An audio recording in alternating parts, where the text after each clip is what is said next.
सतनाम सतनाम करता पुरख करता पुरख निर्भव निर्भव निर्वैर निर्वैर अकाल मूरत अकाल मूरत अजूनी सैभं अजूनी सैभं गुर प्रसाद जप गुर प्रसाद जप आद सच जुगाद सच जुगाद सच है भी सच सच नानक होसी भी सच नानक होसी भी सच नानक होसी भी सच नानक होसी भी सच।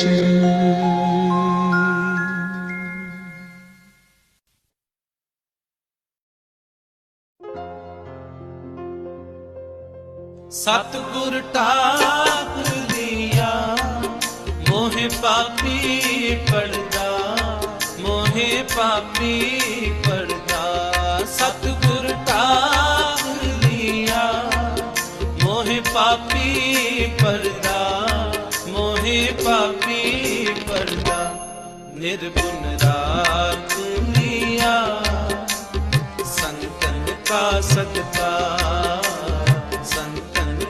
सदका निर्गुण राख लिया संतन का सदका संतन का सदका सतगुर टाक लिया मोहे पापी पड़दा मोहे पापी पड़दा सतगुर टाक लिया मोहे पापी पड़दा मोहे पापी पड़दा निर्गुण राख लिया संतन का सदका संतन का सदका निर्गुण राख लिया संतन का सदका संतन का सदका।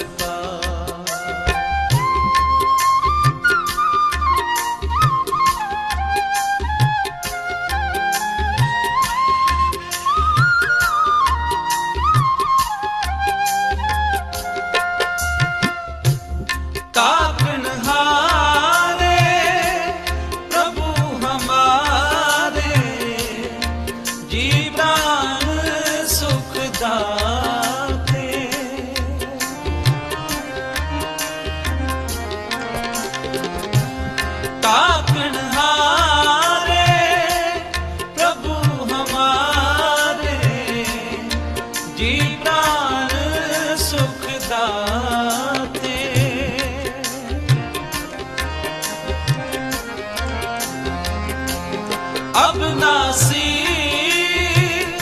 अबगत स्वामी पूरन पुरख विधाते सतगुर टाक लिया मोहे पापी पड़दा मोहे पापी पड़दा सतगुर टाक लिया मोहे पापी पड़दा मोहे पापी पड़दा निर्गुण राख लिया संतन का सदका संतन का सदका निर्गुण राख लिया संतन का सदका संतन का सदका सतगुर टाक लिया मोहे पापी पड़दा मोहे पापी पड़दा सतगुर टाक लिया मोहे पापी पड़दा मोहे पापी पड़दा निर्गुण राख लिया संतन का सदका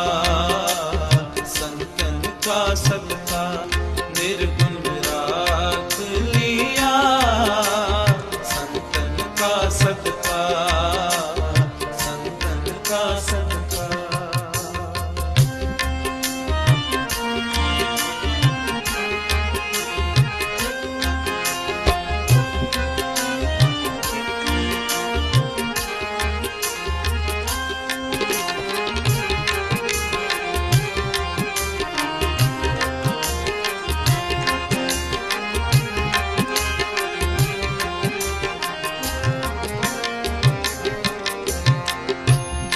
उस्तत कहन ना जाए तुम्हारी, कौन कहे तुम कद का,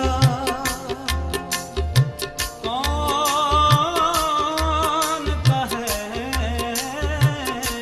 तुम कद का। उस्तत कहन ना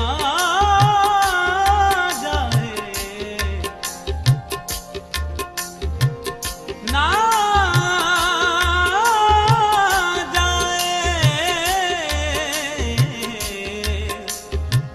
जाए तुम्हारी।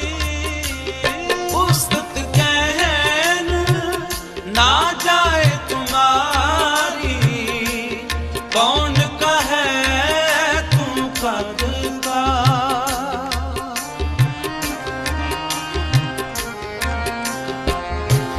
नानक दास काके बलिहारी, मिले नाम हर निमका।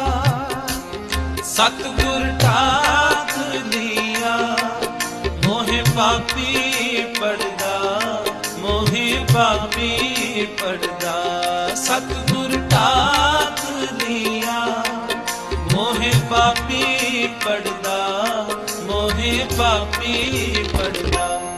निर्गुण राख लिया संतन का सदका, संतन का सदका। निर्गुण राख लिया संतन का सदका, संतन का सदका। सतगुर ठाक लिया मोहे पापी पड़दा, मोहे पापी पड़दा। सतगुर ठाक लिया मोहे पापी पड़दा, मोहे पापी पड़दा।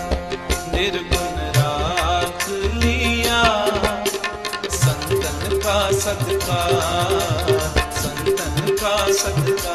निर्गुण राख लिया संतन का सदका, संतन का सदका। निर्गुण राख लिया संतन का सदका, संतन का सदका, संतन का सदका।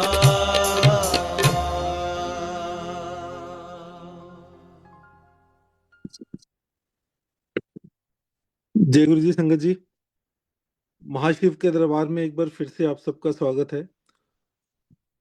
गुरु जी की कृपा और उन्हीं की प्रेरणा से हम सब एक बार फिर से इकट्ठे हुए हैं इस शिव पुराण की पावन रीडिंग करने के लिए। सो संगत जी, लास्ट टाइम हमारा जो रीडिंग हुई थी उसमें जो पंचम युद्ध खंड था वो कंप्लीट हो गया था। उसकी लास्ट संहिता थी, लास्ट संहिता का कैलाश संहिता उसका नाम है। उसके चैप्टर 20, 21, 22, 23 रंजू आंटी ने रीड किए थे, तो मैं एक बार फिर से उनकी आउटलाइन आपको बता दूंगा। सो यति के अंत्येष्टि कर्म की दशा पर्यंत विधि का वर्णन,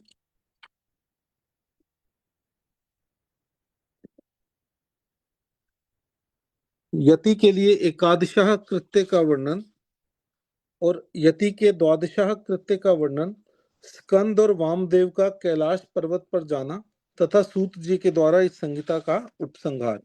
तो संगत जी, इसके साथ कैलाश संहिता समाप्त होती है और आज हम नया खंड शुरू कर रहे हैं जिसका नाम है पूर्व खंड। और उसमें पहली संहिता जो है वायवीय संहिता, वो आज हरिशंकर की सेवा है। हरिशंकर उस सेवा को आज करेंगे। सो संगत जी, आप प्लीज सुनिए सो हरीश अंकल प्लीज आप अपने को अनम्यूट करके सेवा स्टार्ट कीजिए। जय गुरु जी संगत जी।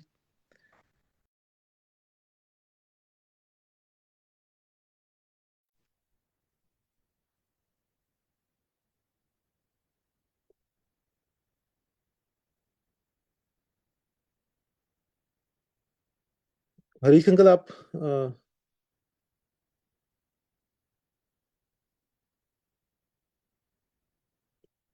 Can you hear me, Uncle? हाँ जी uncle, I can hear you. Yeah Oh, sorry, I think it was muted. No no that's okay, please go ahead. Guru ji के दरबार में कोटि कोटि प्रणाम और आई हुई सारी संगत को मेरा नमस्कार। वक्रतुंड महाकाय सूर्यकोटि समप्रभा निर्विघ्नं कुरु मे देव सर्वकार्येषु सर्वदा। ओम नमः शिवाय। शिव जी सदा सहाय। ओम नमः शिवाय। गुरु जी सदा सहाय। तो संगत जी, आज हम लाइक अंकल सेड, हम नया खंड स्टार्ट करेंगे। पूर्व खंड वायवीय संहिता, तो अध्याय 1 एंड पेज नंबर 663। प्रयाग में ऋषियों द्वारा सम्मानित सूत जी के द्वारा कथा का आरंभ, विद्या स्थानों एवं पुराणों का परिचय तथा वायु संहिता का प्रारंभ। व्यास उवाच। नमः शिवाय सोमाय सगनाय ससूनवे प्रधान पुरुषेशाय सर्ग स्थित्यंत हेतवे शक्तिर्प्रतिमा यस्य ऐश्वर्य चापि सर्वगम स्वामित्वं च विभुत्वं च स्वभावं संप्रचक्षते तमजं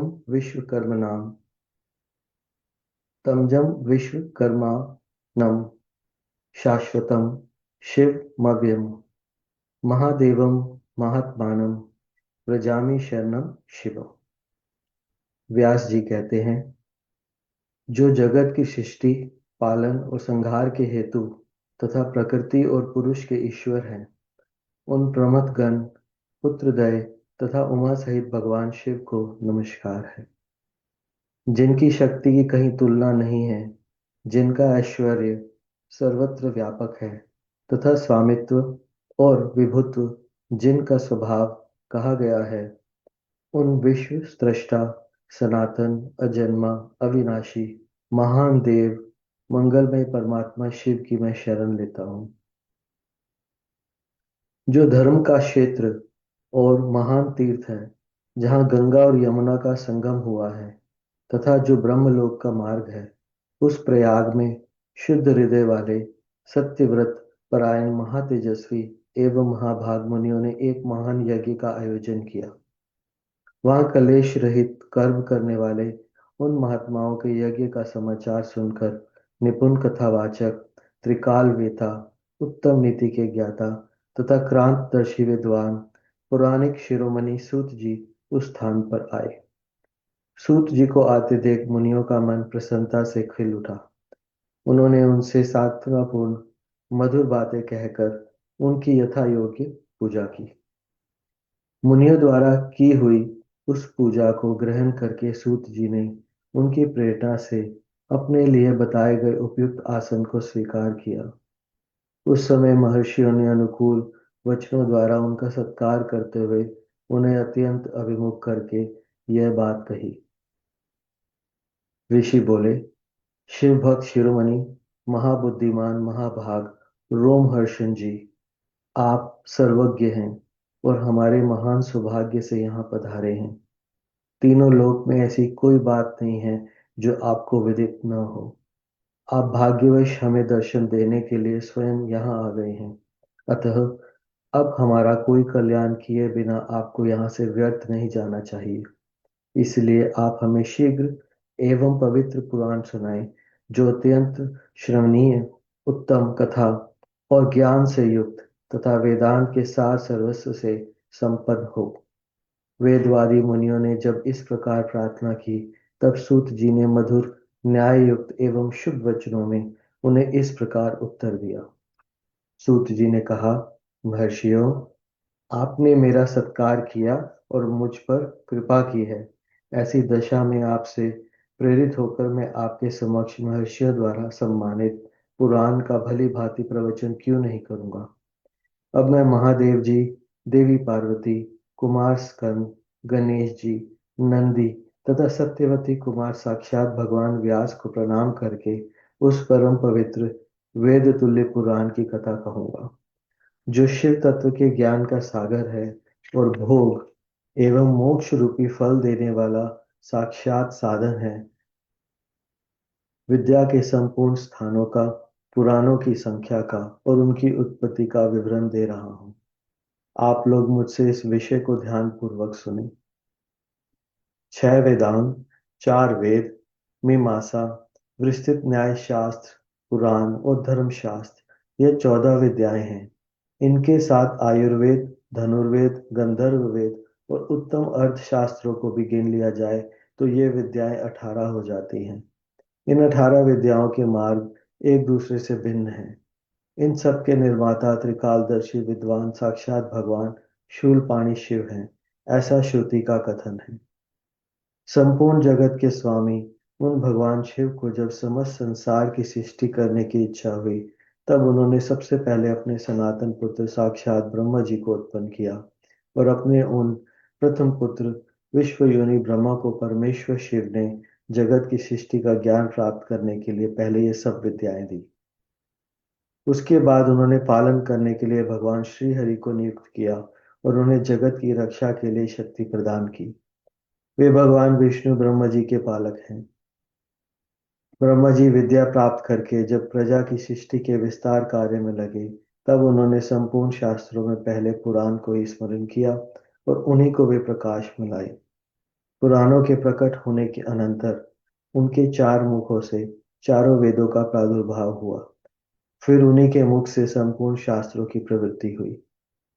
द्वापर में भगवान श्री हरि सत्यवती के गर्भ से उसी तरह प्रकट हुए जैसे अग्नि से आग प्रकट होती है। उस समय उनका नाम श्री कृष्ण द्वैपायन हुआ। मुनिवर, श्री कृष्ण द्वैपायन ने वेदों को संक्षिप्त करके उन्हें 4 भागों में विभक्त किया। इस प्रकार 4 भागों में वेदों का विस्तार करने से वे लोक में वेद व्यास के नाम से विख्यात हुए। इसी तरह उन्होंने पुराणों को संक्षिप्त करके 4 लाख श्लोकों में सीमित किया। आज भी देवलोक में पुराणों का विस्तार 100 कोटि श्लोकों में है। जो द्विज अंगों और उपनिषदों सहित चारों वेदों को तो जानता है, किंतु पुराण को नहीं जानता, वह श्रेष्ठ विद्वान नहीं हो सकता। इतिहास और पुराणों से वेद की व्याख्या करें। जिसका ज्ञान बहुत कम है, अर्थात जो पौराणिक ज्ञान से शून्य है, ऐसे पुरुष से वेद यह सोचकर डरता है कि यह मुझ पर प्रहार कर बैठेगा। सर्ग, प्रतिसर्ग, वंश, मनवंतर और वंशानुचरित, ये पुराण के 5 लक्षण हैं। छोटे और बड़े के भेद से 18 पुराण बताए गए हैं।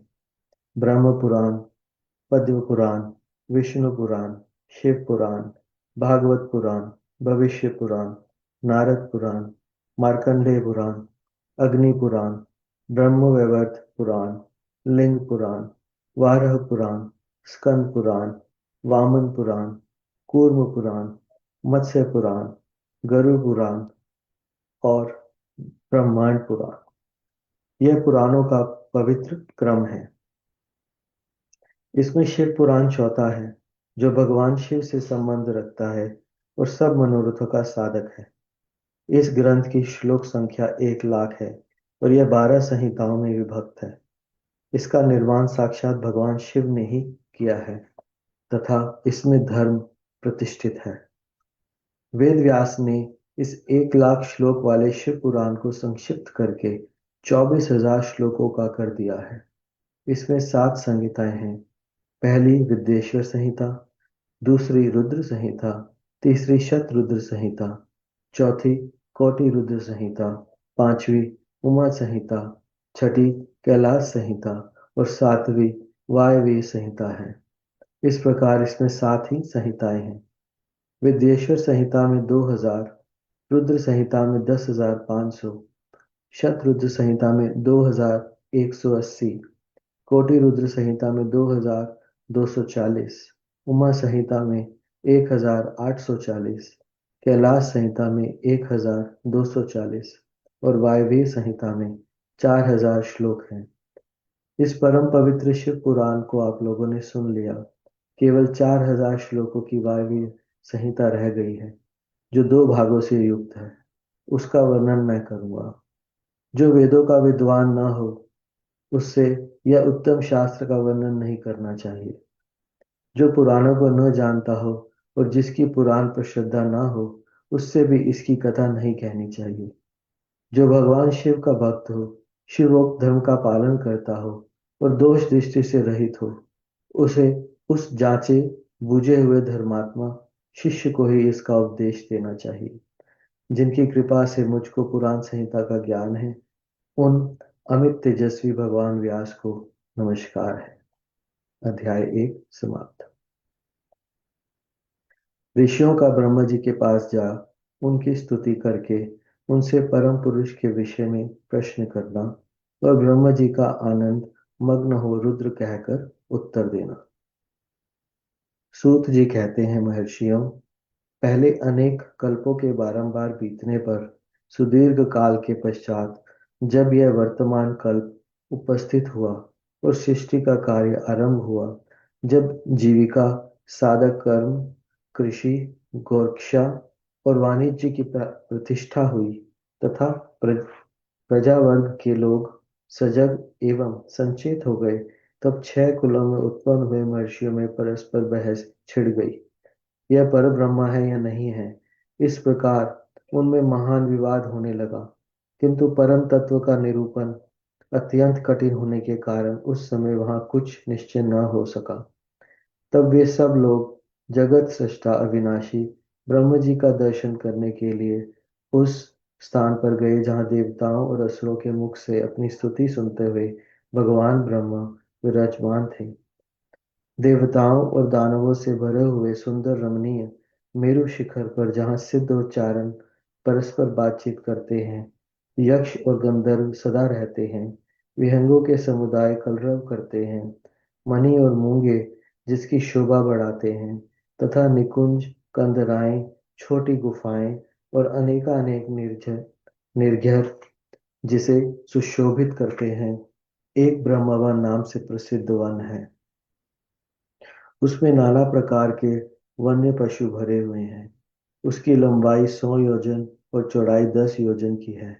उसके भीतर एक रमणीय सरोवर है जो सुस्वादु निर्मल जल से भरा रहता है। वहां के रमणीय पुष्पित वृक्षों पर मत वाले भौरे छाए रहते हैं। उस वन में एक मनोहर एवं विशाल नगर है जो प्रातः काल के सूर्य की भांति प्रकाशित होता रहता है। वहां दुर्धर्ष शक्ति से युक्त बलाभिमानी दैत्य दानव तथा राक्षसों का निवास है। वह नगर तपाए हुए सुवर्ण का बना जान पड़ता है। उसकी 4 दीवारियां और सदर फाटक बहुत ऊंचे हैं। छोटे बुर्जों, ढालू छतों, आवास स्थानों तथा सैकड़ों गलियों से उस नगर की बड़ी शोभा है। वह विचित्र बहुमूल्य मणियों से आकाश को चूमता सा प्रतीत होता है तथा कई करोड़ विशाल भवनों से अलंकृत है। उस नगर में प्रजापति ब्रह्मा अपने सभासदों के साथ निवास करते हैं। वहां जाकर उन मुनियों ने साक्षात लोक पितामह ब्रह्मा जी को देखा। देवर्षियों के समुदाय उनकी सेवा में बैठे थे। उनकी अंग कांति शुद्ध सुवर्ण के समान थी। वे सब आभूषणों से विभूषित थे। उनका मुख प्रसन्न था, उससे सौम्य भाव प्रकट होता था। उनके नेत्र कमल देव के समान विशाल थे। दिव्य कांति से संपन्न, दिव्य गंध एवं अनुलेपन से चर्चित, दिव्य श्वेत वस्त्रों से सुशोभित तथा दिव्य मालाओं से विभूषित ब्रह्मा जी के चरणार बिंदु की वंदना सुरेंद्र, असुरेंद्र तथा योगींद्र भी करते थे। जैसे प्रभा दिवाकर की सेवा करती है, उसी प्रकार समस्त शुभ लक्षणों से युक्त साक्षात सरस्वती देवी हाथ में चमर ले उनकी सेवा कर रही थी। इससे उनकी बड़ी शोभा हो रही थी। ब्रह्म जी का दर्शन करके उन सभी महर्षियों के मुख और नेत्र खिल उठे। उन्होंने मस्तक पर अंजलि बांधकर उन सुर श्रेष्ठ की स्तुति की। ऋषि बोले, संसार की सृष्टि, पालन और संहार के हेतु तीन रूप धारण करने वाले आप पुराण पुरुष परमात्मा ब्रह्म को नमस्कार है। प्रकृति जिनका शरीर है, जो प्रकृति में क्षोभ उत्पन्न करने वाले हैं, तथा प्रकृति रूप में 23 विकारों से युक्त होने पर भी जो वास्तव में निर्विकार हैं, उन ब्रह्मदेव को नमस्कार है। ब्रह्मांड जिनकी देह है, तो भी जो ब्रह्मांड के उदर में निवास करते हैं, तथा वह वहां रहकर जिनके कार्य और कर्म सम्यक रूप से सिद्ध होते हैं, उन ब्रह्म जी को नमस्कार है। जो सर्वलोक स्वरूप तथा समस्त लोकों के स्रष्टा हैं, जो संपूर्ण जीवों का शरीर से संयोग और वियोग कराने में हेतु हैं, उन ब्रह्मा जी को नमस्कार है। नाथ पितामह, आपसे ही संपूर्ण जगत की सृष्टि, पालन और संहार होते हैं। तथापि माया से आवृत होने के कारण हम आपको नहीं जानते। सूत जी कहते हैं, उन महाभाग महर्षियों के इस प्रकार स्तुति करने पर ब्रह्म जी उन मुनियों को आह्लाद प्रदान करते हुए गंभीर वाणी में इस प्रकार बोले। ब्रह्म जी ने कहा, महान सत्व गुण से संपन्न महाभाग महातेजस्वी महर्षियों, तुम सब लोग एक साथ यहाँ किस लिए आए हो? ब्रह्म जी के इस प्रकार पूछने पर ब्रह्मवेताओं में श्रेष्ठ उन सभी मुनियों ने हाथ जोड़ विनय भरी वाणी में कहा। मुनि बोले, भगवान, हम लोग अज्ञान के महान अंधकार से आवृत हो खिन्न हो रहे हैं।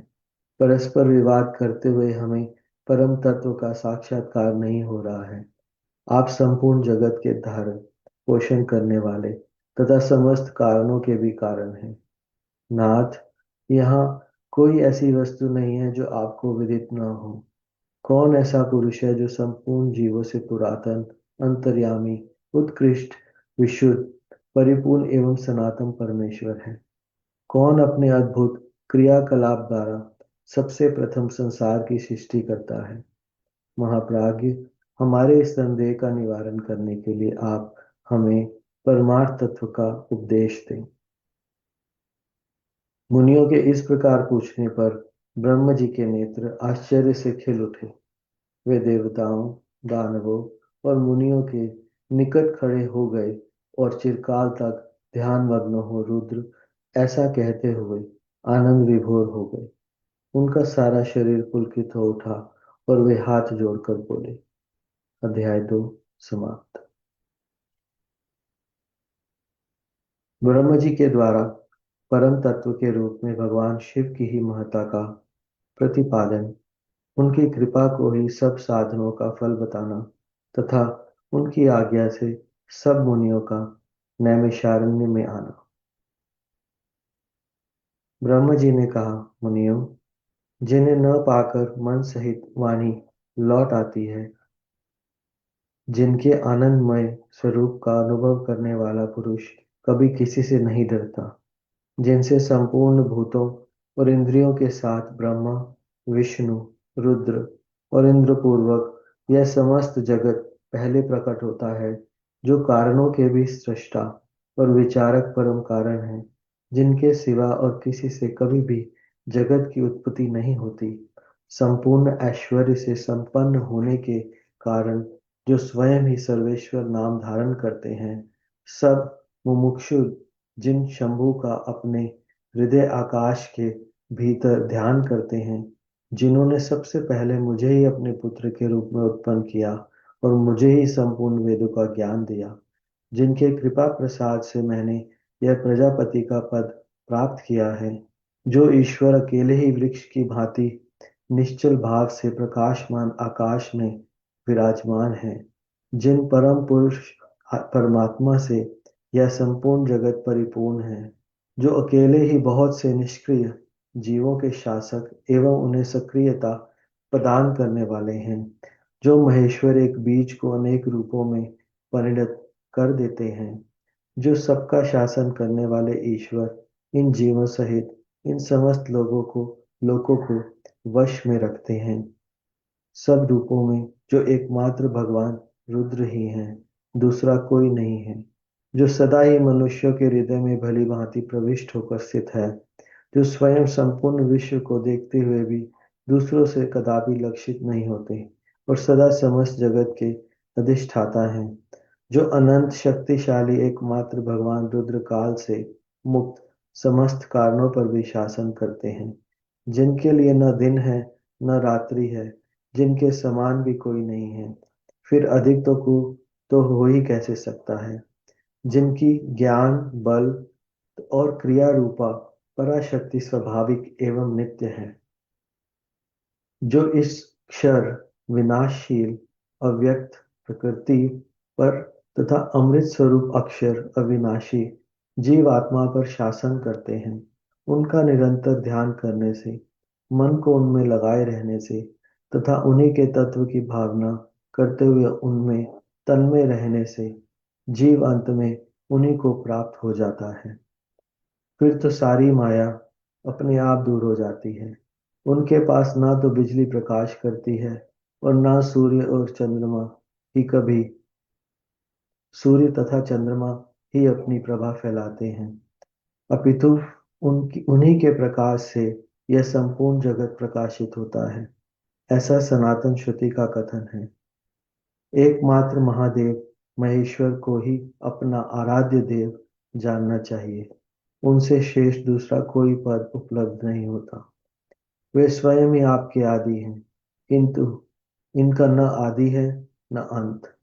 ये स्वभाव से ही निर्मल, स्वतंत्र, परिपूर्ण, स्वेच्छाधीन तथा चराचर रूप है। इनका शरीर अप्रकार अप्राकृतिक दिव्य है। ये श्रीमान महेश्वर लक्ष्य और लक्षण से रहित हैं। ये नित्य मुक्त होकर सबको बंधन से मुक्त करने वाले हैं। काल की सीमा से परे रहकर काल को प्रेरित करने वाले हैं। ये सबके ऊपर निवास करते हैं, स्वयं ही सबके आवास स्थान है, सर्वज्ञ हैं तथा 6 प्रकार के अथवा मार्ग से युक्त इस संपूर्ण जगत के पालक हैं। उत्तरोत्तर उत्कृष्ट भूतों से वे परम उत्कृष्ट हैं। उनसे बढ़कर दूसरा कोई नहीं है। अनंत आनंद राशि रूपी मकरंद का पान करने वाले मधुव्रत भ्रमर हैं। अखंड ब्रह्मांडों को मसल कर पिंड के समान कर देने की कला में पंडित हैं। उदारता, वीरता, गंभीरता तथा मधुरता के महासागर हैं। इनके महान इनके समान भी कोई वस्तु नहीं है। फिर इनसे बढ़कर तो हो ही कैसे सकती है। ये उपमा रहित हैं, समस्त प्राणियों के राजाधिराज के रूप में विराजमान है। यही सृष्टि के प्रारंभ में अपने अद्भुत क्रियाकलाप द्वारा इस संपूर्ण जगत की सृष्टि करते हैं और अंत काल में यह फिर इन्हीं में लीन हो जाएगा। सब प्राणी इन्हीं के वश में है। ये ही सबको विभिन्न कार्यों में नियुक्त करने वाले हैं। पराभक्ति से ही इनका दर्शन होता है, अन्य किसी प्रकार से भी कभी नहीं। व्रत, संपूर्ण दान, तपस्या और नियम, इन सब साधनों को पूर्व काल में सत्पुरुषों ने भाव शुद्धि तथा अनुराग की उत्पत्ति के लिए ही बताया था। इसमें संशय नहीं है। मैं, भगवान विष्णु, रुद्रदेव तथा दूसरे दूसरे देवता एवं असुर आज भी उग्र तपस्याओं के द्वारा उनके दर्शन की इच्छा रखते हैं। धर्मभ्रष्ट, मूढ़, दुष्ट और घृणित आचार विचार वाले लोगों को उनका दर्शन होना असंभव है। भक्तजन भीतर और बाहर भी उन्हीं का पूजन एवं ध्यान करते हैं। यह रूप 3 प्रकार का है, स्थूल, सूक्ष्म और इन दोनों से परे। हम सब देवता आदि जिस रूप को प्रत्यक्ष देखते हैं वह स्थूल है। सूक्ष्म रूप का दर्शन केवल योगियों को होता है और उससे भी परे जो नित्य ज्ञान स्वरूप आनंदमय तथा अविनाशी भगवत स्वरूप है, वह उसमें निष्ठा रखने वाले भजन परायण भक्तों की ही दृष्टि में आता है। भगवत व्रत का आश्रय लेने वाले भक्त ही उसको देख पाते हैं। इस विषय में अधिक कहने से क्या लाभ। गुहा से भी गुहातर एवं उत्कृष्ट साधन है भगवान शिव के प्रति भक्ति। जो उस भक्ति से युक्त है वह संसार बंधन से मुक्त हो जाता है, इसमें संदेह नहीं है। वह भक्ति भगवान शिव की कृपा से ही उपलब्ध होती है और उनकी कृपा भी भक्ति से ही संभव होती है। इस प्रकार ये दोनों एक दूसरे के आश्रित हैं। ठीक वैसे ही जैसे अंकुर से बीज और बीज से अंकुर होता है। जीव को भगवत कृपा से ही सर्वत्र सिद्धियां मिलती हैं। संपूर्ण साधनों से अंत में भगवान की कृपा ही साध्य है। अंतःकरण की शुद्धि या प्रसाद का साधन है धर्म, और उस धर्म के स्वरूप का प्रतिपादन वेद ने किया है। वेदों के अभ्यास से पहले के पुण्य और पापों में समता आती है। उस समता से प्रसाद, प्रसन्नता या अंतः शुद्धि का संपर्क प्राप्त होता है और उससे धर्म की वृद्धि होती है। धर्म की वृद्धि से पशु जीव के पापों का क्षय होता है। इस तरह जिसके पाप क्षीण हो गए हैं उस जीव को अनेक जन्मों के अभ्यास से क्रमशः उमा महेश्वर के तत्व का ज्ञान प्राप्त होकर उसके हृदय में उनके प्रति भक्ति का उदय होता है। उस भक्ति भाव के अनुरूप ही महेश्वर के कृपा प्रसाद का उद्रेक होता है। उस प्रसाद से कर्मों का त्याग होता है। कर्मों के त्याग का अभिप्राय उनके फलों के त्याग से है, कर्मों के स्वरूपतः त्याग से नहीं। अतः यह सिद्ध हुआ कि कर्म फलों के त्याग से शिव धर्म में मंगलमयी प्रवृत्ति होती है। इसलिए शिव का कृपा प्रसाद प्राप्त करने के उद्देश्य से तुम सब लोग अपने स्त्री पुरुषों और अग्नियों के साथ वाणी और मन के दोषों से रहित होकर एकमात्र भगवान शिव का ही ध्यान करते रहो। उन्हीं में निष्ठा रखकर उनके भजन में तत्पर हो जाओ। उन्हीं में मन लगाकर उनके आश्रित होकर रहो। सब कार्य करते हुए मन से उन्हीं का चिंतन किया करो। 1 सहस्त्र दिव्य वर्षों के लिए दीर्घकालिक यज्ञ का आरंभ करके उसे पूर्ण करो। यज्ञ के अंत में मंत्र द्वारा आवाहन करने पर साक्षात वायु देवता वहां पधारेंगे। फिर वे ही तुम सब लोगों के कल्याण का साधन एवं उपाय बताएंगे। तत्पश्चात तुम सब लोग परम सुंदर पुण्यमयी वाराणसीपुरी को जाना, जहाँ पिनाक पानी श्रीमान भगवान विश्वनाथ भक्त जनों पर अनुग्रह करने के लिए देवी पार्वती के साथ सदा विहार करते हैं। द्विजोत्तमों, वहां तुम्हें बड़ा भारी आश्चर्य दिखाई देगा। उस आश्चर्य को देखकर तुम फिर मेरे पास आना, तब मैं तुम्हें मोक्ष का उपाय बताऊंगा।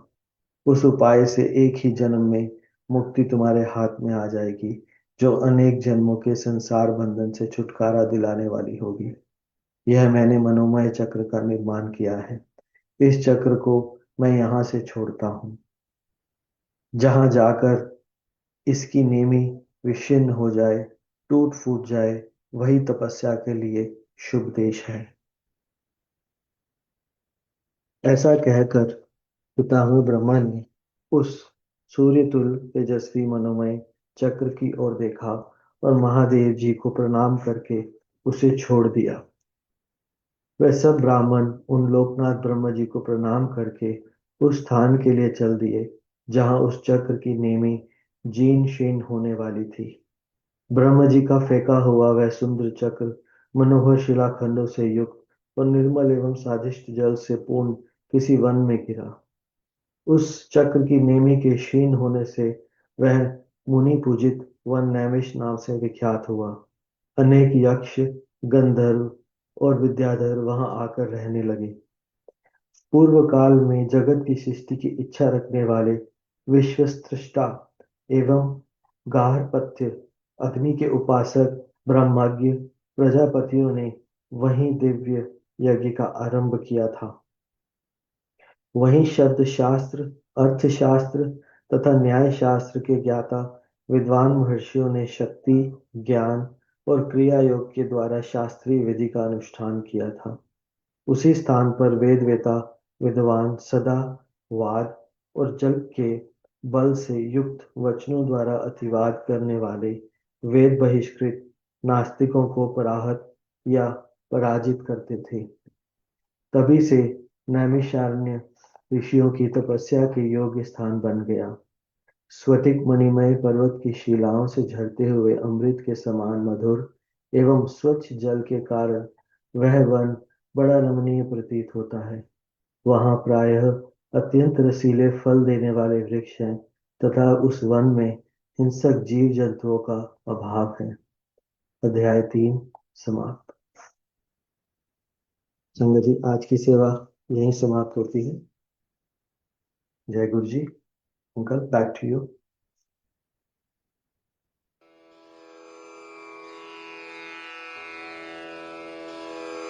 जय गुरु जी की। अब हम मंत्र जाप करेंगे।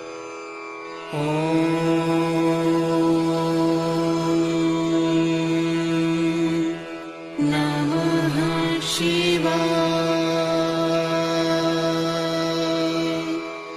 शिव जी सदा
Om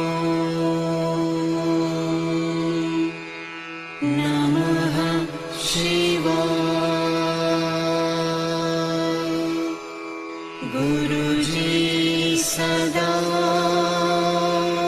सहाय। ओम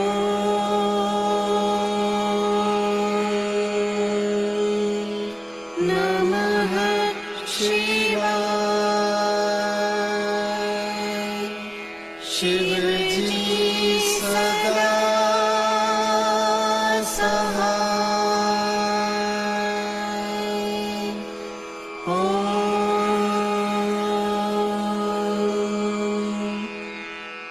नमः शिवाय। गुरुजी सदा सहाय।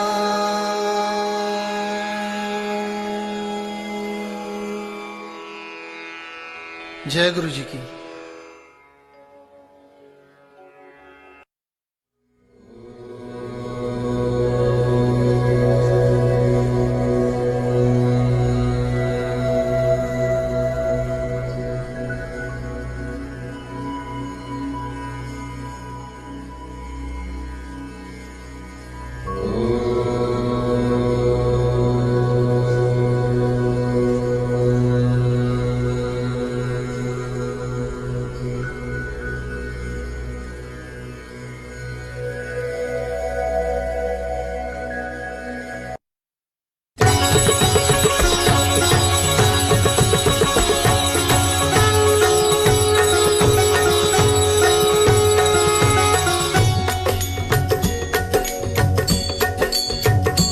ओम जय शिव ओंकारा प्रभु हरि शिव ओंकारा ब्रह्मा विष्णु सदा शिव ब्रह्मा विष्णु सदा शिव अर्धांगी धारा। ओम जय शिव ओंकारा। ओम जय शिव ओंकारा प्रभु हरि शिव ओंकारा ब्रह्मा विष्णु सदा शिव ब्रह्मा विष्णु सदा शिव अर्धांगी धारा। ओम जय शिव ओंकारा। एकानन चतुरानन पंचानन राजे स्वामी पंचानन राजे। हंसानन गरुडासन हंसानन गरुडासन वृषवाहन साजे। ओम जय शिव ओंकारा। दो भुज चारु चतुर्भुज दशभुज ते सोहे स्वामी दश भुज ते सोहे। तीनों रूप निरखता तीनों रूप निरखता त्रिभुवन मन मोहे। ओम जय शिव ओंकारा।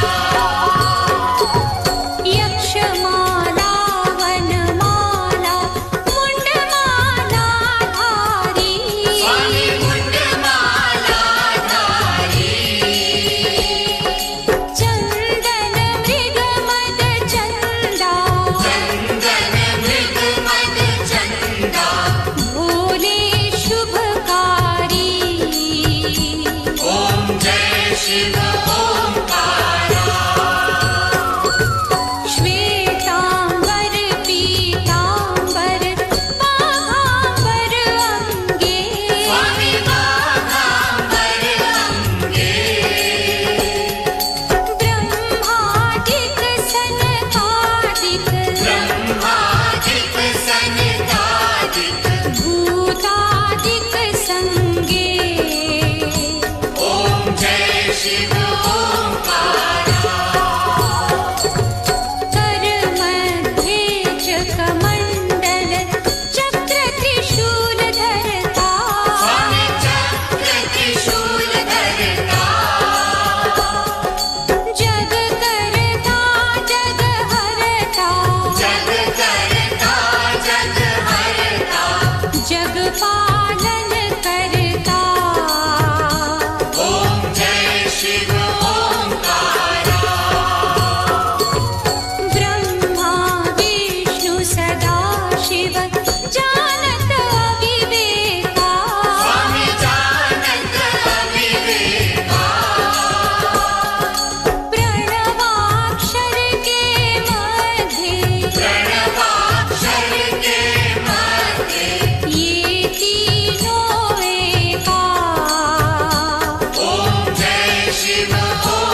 संगत जी आरती ले लीजिए प्लीज।